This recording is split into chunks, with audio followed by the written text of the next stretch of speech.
بسم اللہ الرحمن الرحیم۔ السلام علیکم خواتین و حضرات، آپ دیکھ رہے ہیں دا ڈگنیٹی آف اسلام۔ آج میں آپ کو بتانے جا رہی ہوں کہ حضرت سلیمان علیہ السلام کا جنات اور جادو کے ساتھ کیا واقعہ ہے۔ اللہ تبارک و تعالیٰ فرماتے ہیں،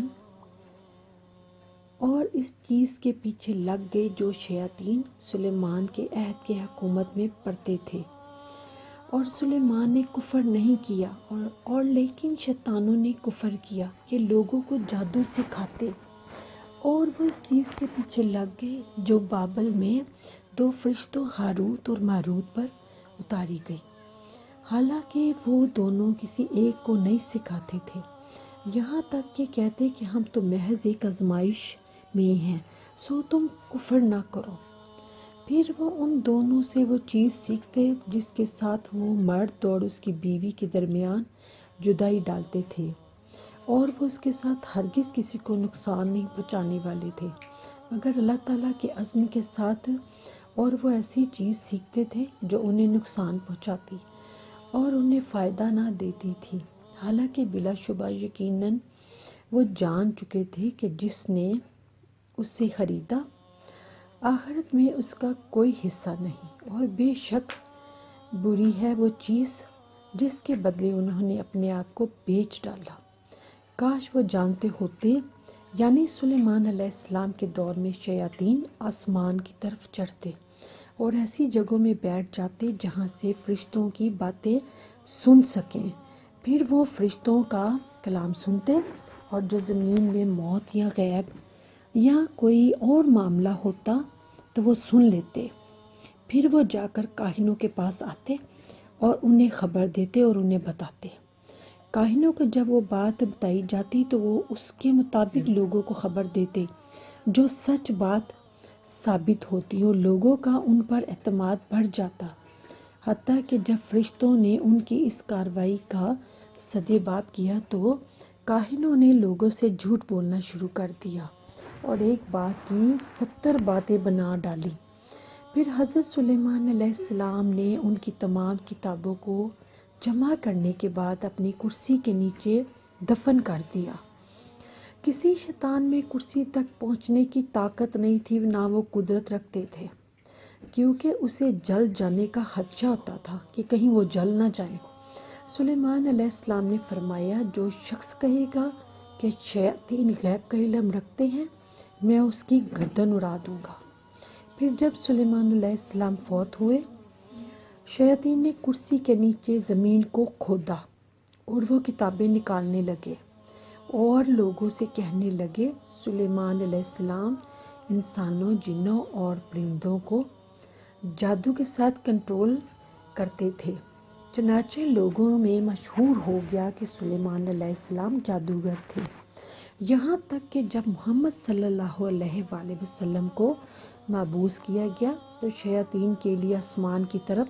خبریں جاننے کے لیے چڑھنے کے راستے مسدود ہو گئے۔ سیدنا ابن عباس رضی اللہ عنہ نے فرمایا، آصف سلیمان علیہ السلام کا کاتب تھا اور وہ اللہ کا اسم اعظم جانتا تھا،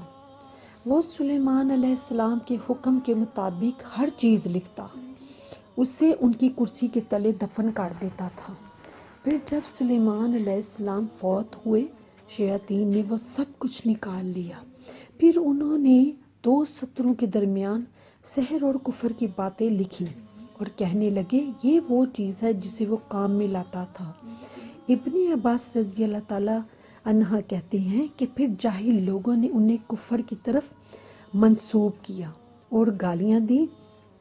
اور ان کے مقابلے میں علماء کھڑے ہو گئے، لیکن جاہل اپنے کام سے باز نہ آئے، حتیٰ کہ اللہ نے محمد صلی اللہ علیہ وآلہ وسلم پر قرآن پاک نازل کر دیا۔ اب کیا میں آپ کو بتاتی ہوں کہ جن حضرت سلیمان کی خدمت کرتے تھے؟ جی ہاں، اللہ تعالیٰ کا فرمان ہے، اور سلیمان کے لیے ہوا کو تابع کر دیا گیا، اس کا صبح کا چلنا 1 ماہ کا تھا اور شام کا چلنا 1 ماہ کا تھا، اور ہم نے اس کے لیے تانبے کا چشمہ بہایا۔ جنوں میں سے کچھ وہ تھے جو اس کے سامنے اس کے رب کے اذن سے کام کرتے تھے،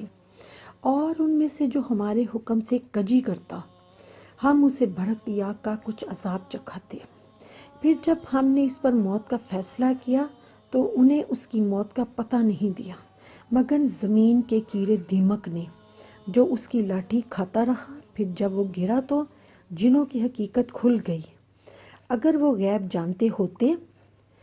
تو اسے ذلیل کرنے والے عذاب میں نہ رہتے۔ جب اللہ تعالیٰ نے داؤد علیہ السلام پر اپنے نام کا ذکر کیا تو ان کے بیٹے حضرت سلیمان علیہ السلام کو عطا کردہ اپنے انعامات کا ساتھ ہی ذکر کیا،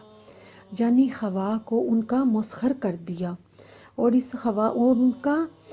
کا ان کے تخت کو اٹھانے کا اور اس کے 1 مہینے کی رفتار سے آنے جانے کا ذکر بھی کیا۔ قرآن پاک میں امام حسن بصری رحمۃ اللہ فرماتے ہیں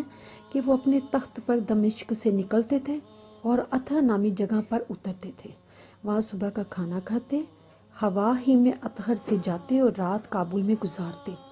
دمشق اور اتھر کے درمیان تیز رفتار سوار کے لیے 1 مہینے کا فاصلہ ہے۔ اسی طرح سے اتھر اور کابل کے درمیان بھی 1 مہینے کا فاصلہ ہے۔ اس آیت میں اللہ تعالیٰ ذکر کرتے ہیں کہ کیسے سلیمان علیہ السلام فوت ہوئے اور کیسے اللہ نے ان جنوں پر ان کی موت کو مخفی رکھا، جو مشقت والے کاموں میں ان کے لیے مسخر اور تابع کیے گئے تھے، کیونکہ وہ ابن عباس، مجاہد، حسن قتادہ وغیرہ رحمۃ اللہ کے قول کے مطابق تقریباً 1 سال کی طویل مدت تک اپنی لاٹھی پر ٹیک لگائے حالت موت میں بھی قائم رہے۔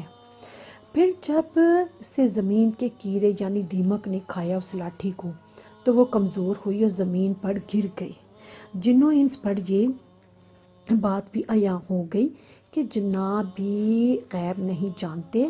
جبکہ وہ اس کا دعویٰ کرتے اور لوگوں کو وہم دلاتے ہیں۔ یہ تھی ہماری آج کی ویڈیو۔ آپ ہمارے چینل کو سبسکرائب کیجیے اور ہماری ویڈیو کو لائک کیجیے اور اپنے دوستوں میں شیئر کیجیے۔ تب تک کے لیے اللہ حافظ۔